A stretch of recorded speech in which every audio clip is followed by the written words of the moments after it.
اللہ نے اپنا حق ایک بار بیان کیا اور بندوں کے حق کو ڈیٹیل کے ساتھ بیان کیا. ماں باپ کے ساتھ اچھا سلوک کرو, رشتہ داروں کے ساتھ اچھا سلوک کرو, یتیم کے ساتھ کرو, غریبوں کے ساتھ کرو, پڑوسیوں کے ساتھ کرو, اور اسی طریقے سے پردیسی کے ساتھ کرو, اور غلاموں اور لونڈیوں کے ساتھ کرو. اللہ نے سب کے حقوق بیان کیے اور آخر میں کیا فرمایا؟ ان اللہ لا يحب من کان مختالا فخورا. اللہ تعالیٰ گھمنڈی لوگوں کو, تکبر کرنے والوں کو, اہنکار کرنے والوں کو, غرور کرنے والوں کو پسند نہیں کرتا. اس کا مطلب یہ ہوا کہ حقوق العباد میں کوتاہی وہی انسان کرتا ہے جو تکبر کرتا ہو.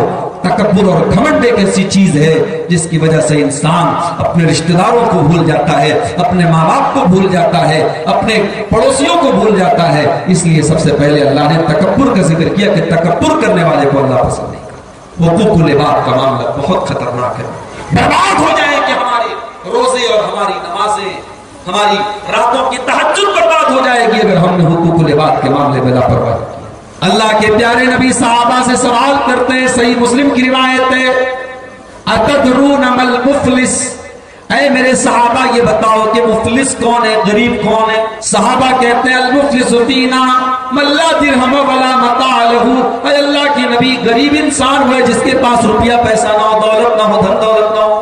آپ نے فرمایا میری امت کا غریب انسان وہ ہوگا جو قیامت کے دن آئے گا, بہت ساری نیکیاں لے کر کے آئے گا, روزہ نماز لے کر کے آئے گا, حج اور زکات لے کر کے آئے گا.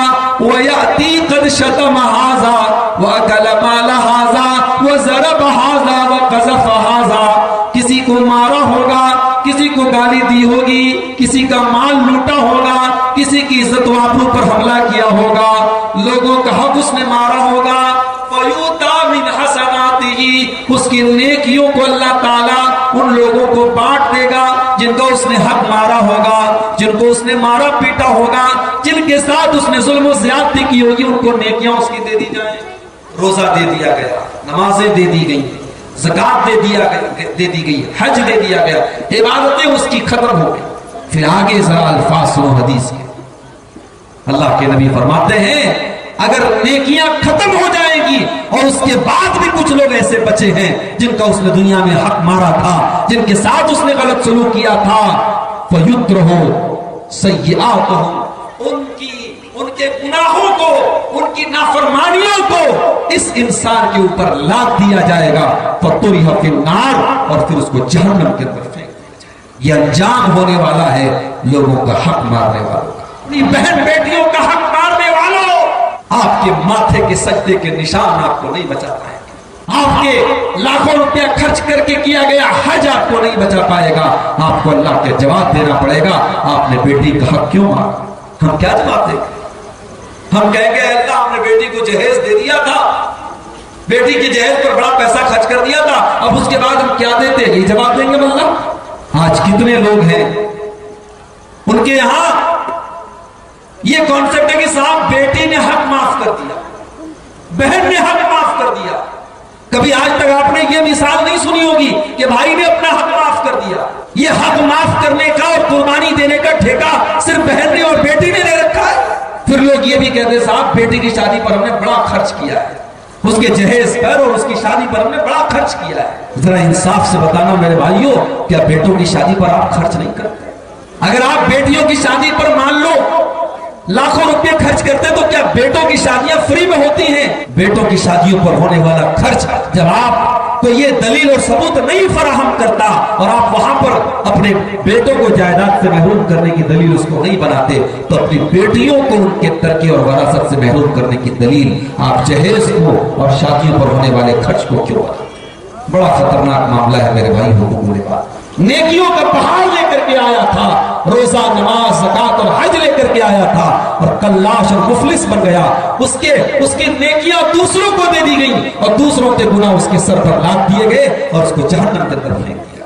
اسی لیے اللہ کے نبی فرماتے ہیں, صحیحین کی روایت ہے, بخاری اور مسلم کی روایت ہے, من کانت عنده مظلمۃ لاخیہ، اگر کسی نے اپنے بھائی کے اوپر ظلم و زیادتی کی ہے، کسی کا حق مارا ہے، کسی کے ساتھ کچھ غلط کیا ہے، فلیتحلل منہ، تو جہاں تک ممکن ہو سکے اس حق کو معاف، اس چیز کو جو ظلم کیا ہے اس ظلم کو ختم کرے، اس حق کو دے دے، اس کے پہلے کہ قیامت کا دن آ جائے اور وہاں پر روپیہ پیسہ کے بجائے نیکی اور گناہ کی کرنسی چلے گی، اس کو اپنی نیکیاں دینی پڑیں گی اور سامنے والے کے گناہ لادنے پڑیں گے۔